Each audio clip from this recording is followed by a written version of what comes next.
오늘부터 함께 보는 시편 말씀을 통해서 저희 모두가 많은 은혜를 받는 귀한 새벽 되기를 간절히 원합니다. 이 시편 73편의 저자로 소개되고 있는 아삽이라는 인물은 역대 상에 등장하는데요. 이 사람은 언약궤가 예루살렘으로 옮겨져 왔을 때에 찬송의 직무를 맡았던 레위인입니다. 그래서 언약궤가 적절한 장소에 놓이게 되었을 때 하나님께 합당한 감사와 예배를 드릴 수 있도록 지목받은 3명의 인물 중 한 명입니다. 그러니까 제가 이 사람이 어떤 역할을 했을까 이렇게 쭉 생각해 보면 아삽은 재금과 비파 그리고 수금과 나팔 이러한 악기들로 구성된 그런 큰 오케스트라를 지휘했던 지휘자 같은 모습으로 그렇게 생각이 됩니다. 예상해 보건대 그의 주 업무는 예배를 맡은 자로 하루 종일 성소에 거했었고요. 그의 삶이 찬양으로 주님께 바쳐진 귀한 삶을 살았던 그러한 인물이라고 생각하게 됩니다. 그런데 오늘 이 아삽이라는 인물이 73편을 처음부터 쭉 읽어보면 굉장히 깊은 고뇌를 하고 신음하는 장면들이 계속해서 나옵니다. 이것은 그냥 어디가 아프다라는 그런 이유가 아니라 내면으로부터의 깊은 고통으로 막 정말 너무나 아파하면서 고하고 있습니다. 여러분 그 이유가 무엇이라고 생각하십니까? 2절을 보면 아삽의 심정이 나오는데요. 뭐라고 그러냐면 자신은 거의 넘어질 뻔했고 걸음이 미끄러질 뻔하였다 이렇게 말합니다. 그리고 3절에는 그 이유가 나오는데 아삽이 악인의 형통함을 보면서 오만한 자를 질투하였기 때문이다 이렇게 고백합니다. 이것이 과연 무슨 말일까요? 아삽의 주변에는 하나님의 말씀에서 벗어나서 자기의 뜻대로 세상에서 악하게 사는 사람들이 있는데 그들의 삶이 형통한 삶을 살고 있는 것을 보게 되었다는 것입니다. 다른 사람을 해하고 양심의 가책이 없는 사람들, 그런데 이러한 사람들이 태평하게 잘 먹고 잘 살고 있는 것입니다. 12절을 보면 이렇게 말씀하죠. 볼지어다 이들은 악인들이라도 항상 평안하고 재물은 더욱 불어나도다. 16절은 그로 인하여서 내가 어쩌면 이를 알까 생각한즉 그것이 내게 심한 고통이 되었더니 악인은 심판받아야 하고 의인은 복을 받아야 하는 것이 마땅한데 지금 눈앞에 아삽의 그 눈앞에 펼쳐진 상황은 악인이 복을 받는 것처럼 오히려 조롱하고 있는 듯한 모습을 그들이 보일 때 아삽의 마음이 아픈 것입니다. 사랑하는 여러분, 이러한 경우가 여러분들 이해가 잘 되십니까? 우리 시대에도 동일하게 더욱 속이고 죄를 지으면서도 남부럽지 않게 잘 사는 것 같은 모습들, 불공평하고 부조리한 모습들, 신문을 통해서 종종 기사를 접하게 될 때 마음이 참 씁쓸합니다. 아마도 아삽의 심정을 전체는 아니지만 조금이라도 이해할 수 있을 것 같습니다. 이 부조리라는 단어는요, 이치나 도리에 맞지 않는 일이라고 정의됩니다. 이 단어는 프랑스 소설가인 이 알베르 카뮤의 그 시지프스 신화라는 책에서 처음으로 소개되었고 이 인물은 이 부조리즘이라고 부르는 이 표현에 처음 그 단어를 만든 사람입니다. 이 알베르 카뮤가 그의 책에서 했던 말은 부조리는 인간과 세상이 만나는 곳에서 발생한다 이러한 말을 합니다. 그러면서 그 소설 전반을 보면 이러한 부조리한 상황 속에서 신음하고 있는 주인공의 모습, 그러면서 점점 세상 속에서 동화되어 가고 있는 모습을 이제 보여주는데요. 그의 그 설명에 의하면 인간이 세상에 있는 순간 부조리를 만나게 되는데 그렇기 때문에 인간은 부조리를 받아들이고 긍정적인 자세로 살아야 한다라는 것이 그의 소설의 철학적인 메시지입니다. 그런데 여러분 어떻게 생각하십니까? 이 긍정적인 자세로 부조리를 수용하면 이것이 다 되는 것입니까? 알버트 카뮤는 무신론자였죠. 하나님이 없는 자에게 수용과 긍정은 어쩌면 하루를 살아가는 최선의 자세인지 모릅니다. 그러나 여러분, 우리는 우리의 인생에서 이것에 대한 이 질문에 대한 대답을 어떻게 찾아야겠습니까? 오늘 말씀 속에서 보면은 아삽은 이 질문을 하나님 안에서 찾습니다. 그리고 하나님을 찬양하고 믿음의 고백을 하면서 시편 73편은 맞춰지게 됩니다.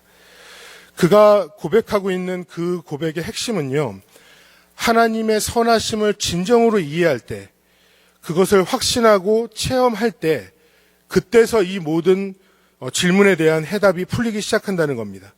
하나님의 선하심, 그리고 그 깊은 은혜의 자리에 그가 서게 되었을 때 세상의 부조리한 것을 이해하는 차원을 넘어서 오히려 내 삶이 더욱 감사하고 행복한 삶으로 주님 앞에서 그렇게 변화한다는 것이죠. 1절을 보면 이렇게 말씀합니다. 하나님은 참으로 이스라엘 중 마음이 정결한 자에게 선을 행하시나, 이렇게 고백하죠. 이 73편의 마지막 절인 28절을 보면 이렇게 말하죠. 하나님을 가까이함이 내게 복이라. 한국 성경에서는 1절에서는 선이라는 단어를 사용했고 28절은 복이라는 단어를 썼는데 히브리어는 같은 단어를 사용합니다. 토브라는 단어로 선하다, 좋다, 아름답다. 창세기에 하나님이 하루하루 세상을 창조하시고 보시기에 참 좋았더라 할 때 쓰는 단어가 이 토브입니다.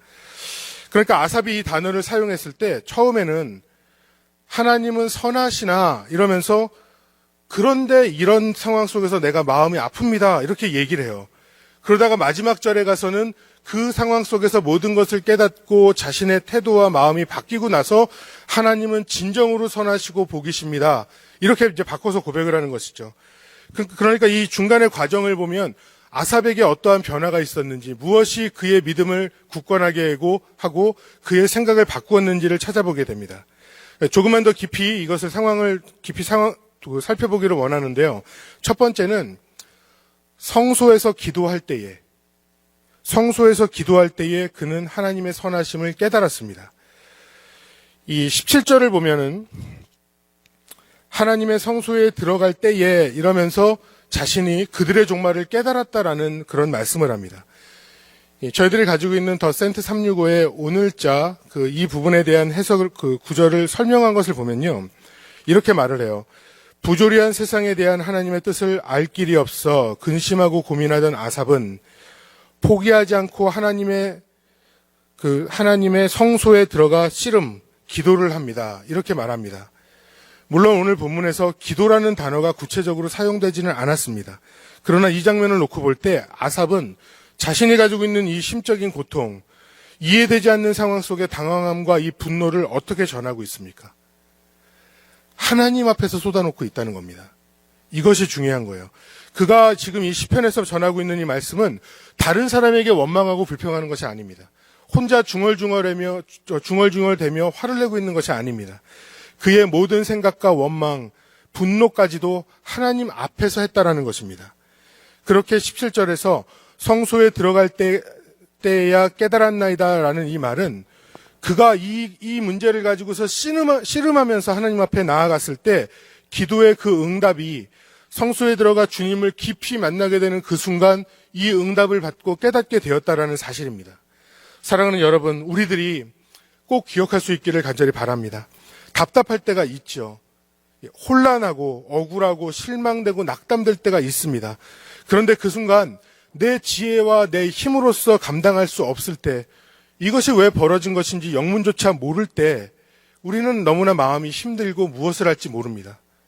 그러나 우리들이 꼭 기억해야 되는 것은 모든 어려움과 혼란과 질문에 대한 이 해결의 시작은 주님 앞에 나아가서 부르짖을 때에 그제서야 해결의 시작이 된다라는 사실입니다. 기도할 때에 우리는 주님의 생각을 알게 되고 그 마음을 이해하게 되는 것입니다. 역대하 18장에 보면 아수르 왕 사네립이 남유다를 공격합니다. 공격하려고 편지를 보냅니다. 그 내용을 장수 랍사게가 가지고 왔습니다. 히스기야 왕은 이 순간에 랍사게가 두렵고 사네립이 너무나 두렵고 그들에게 모욕을 당하면서도 무엇을 할지 모릅니다. 힘들 뿐이고 두려울 뿐입니다. 힘도 없고 지혜도 없고 계략도 없고 전략도 내세울 수 없는 이 상황. 그런데 그때 히스기야가 한 것이 무엇입니까? 굵은 베옷을 입고요. 랍사게의 편지를 가지고 여호와 하나님 앞에 나아가서 이것을 내어놓습니다. 그리고 기도했다라는 사실입니다. 히스기야가 첫 번째 취한 이 행동, 여호와의 전으로 가서 기도하였더라. 바로 이 기도의 자리에서 하나님께서는 남유다의 구원의 역사를 쓰시기 시작하셨다는 사실입니다. 카일 아이들맨이라는 사람이 쓴 목사님인데요. 그분이 쓴 은혜가 더 크다라는 책이 있는데 그 책에 이러한 내용을 소개합니다. 하루는 교회에서 사역을 마치고 집에 갔더니 아내가 부엌에서 요리를 하고 그 집에 어린 딸이 위층에서 잠들어 있으니까 아버지에게, 이 남편에게 올라가서 딸을 깨워가지고 데리고 내려와서 함께 식사하자고 이야기합니다. 딸의 방에 가보았더니 그 앞에 있던 소나무로 된 서랍장이 앞으로 넘어져 있고요. 방이 난장판이었는데, 봤더니 딸이 어딨나 봤더니 이 서랍장 밑에 깔려 있다는 겁니다. 서랍장을 올리고 딸을 흔들어서 봤는데 의식이 없더래요. 911을 불러서 병원 응급실에 갔는데 그때까지도 움직이지 않더라는 겁니다. 의사와 간호사들이 어디에 이상이 있는지 확인하고 있는 동안 이 카일 아이들맨 목사와 그의 아내는 큰 소리로 기도를 했다고 그래요. 그 복도에서 사람이 있건 없건 관계없이 큰 소리로 기도하고 그 기도는 어느 때보다 정돈되지 않았고 매끄럽지 않았습니다. 하지만 온 마음을 다하여 기도하였고 이 기도는 대화라기보다는 울부짖음에 가까웠다는 겁니다. 그리고 시간이 지나서 기도의 응답으로 그 딸이 의식을 회복하고요. 몸이 그래도 움직이지 않았는데 한 주 정도의 시간이 지나서 다시 움직이고 정상으로 회복되었다고 합니다. 그때의 일을 이 카일 아이들맨은 이렇게 회상을 합니다. 돌아보면 차가운 병실 복도 바닥에 앉아 있을 때 느꼈던 그 철저한 무력감이 기억난다. 내가 할 수 있는 일은 아무것도 없었다. 하지만 여기에 중요한 사실이 있다. 그 순간만큼 하나님이 내게 더 가까이 혹은 더 실제적으로 느낀 적이 없었다. 나는 아름다운 성전 안에서 기도드린 적도 있었고 사람들로 가득 찬 원형 경기장에서 예배드린 적도 있지만 그 차갑고 외롭고 고요했던 병원 복도에서만큼 하나님이 강력하게 내게 나타나신 적이 없었다. 나의 철저한 무력함이 하나님의 온전한 능력과 임재를 경험하기 위해 반드시 필요한 전제 조건이었던 것이다. 사랑하는 여러분, 우리의 마음이 무겁고 힘들고 정말 어려울 때 있지 않습니까? 무력감이 들고 막막한 순간이 있지 않습니까? 그래서 우리 사랑하는 여러분, 우리가 그런 순간에 가장 먼저 주님 앞에 나아가서 그 간절함으로 부르짖는 것으로 시작하시기를 간절히 바랍니다. 주님 앞에 이렇게 나아갔을 때 답이 있습니다. 다른 길은 없습니다. 더 낮아지면 낮아질수록 외롭고 무력함이 더 많으면 많을수록 하나님의 기도의 응답은 더욱더 우리에게 선명할 줄로 믿습니다. 이 오늘 본문에서 보면 두 번째로 볼 수 있는 것은 아삽은 예배할 때에 하나님의 선하심을 깨닫습니다. 24절은 이렇게 고백을 합니다. 주의 교훈으로 나를 인도하시고 후에는 영광으로 나를 영접하시리니. 이것은 어떠한 장면이 되겠습니까? 물론 단순히 하나님의 말씀을 묵상하고 받아들이는 것으로 볼 수 있지만 그 이상으로 성소에 나아가 주의 말씀 앞에 섰을 때에 그 말씀이 선포되어서 내가 그것을 받고 그 말씀이 나를 인도할 때에 주의 영광에 압도되고 있는 것을 보여줍니다. 예배 속에 전지전능하신 하나님께 압도되니 아삽은 그의 마음의 중심에 확신이 생긴 겁니다. 23절 보면 이렇게 고백을 해요. 내가 항상 주와 함께하니 주께서 내 오른손을 붙드셨도다. 주님이 내 손을 붙들어줬을 때 정말 이렇게 되면은 이게 게임 끝난 거 아닙니까? 정말 주님께서 내 손을 잡아주시는 순간 나의 모든 문제, 혼란한 생각들, 삶의 고난들 해결될 수 있을 줄로 믿습니다. 26절을 보면 그래서 이렇게 고백하죠. 하나님은 내 마음의 반석이시오 영원한 분깃이시라. 처음에는 하나님은 선하시다고 말하면서도 그의 중심이 흔들렸습니다. 그런데 2절부터 16절까지 보면 계속해서 내 마음이 이렇게 힘들다. 악한 자들은 왜 이렇게 잘 살고 있습니까? 너무나 번민하고 있습니다. 그런데 23절에 와서 보면 이 아삽의 고백은 담대해지고 있다는 거예요. 예배 중에 하나님의 영광을 체험하니 악인을 보고 더 이상 비교할 필요가 없었습니다.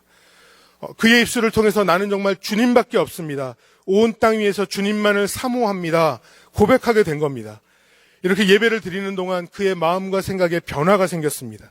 이전에는 악인들을 보면서 마음이 요동쳤는데 누가 무엇을 가지고 무엇을 누리는지를 맨날 쳐다보면서 비교하면서 스스로 그렇게 힘들었는데 이제는 반석 대신 주님만을 바라보고 딱 붙어있는 삶이 된 것입니다.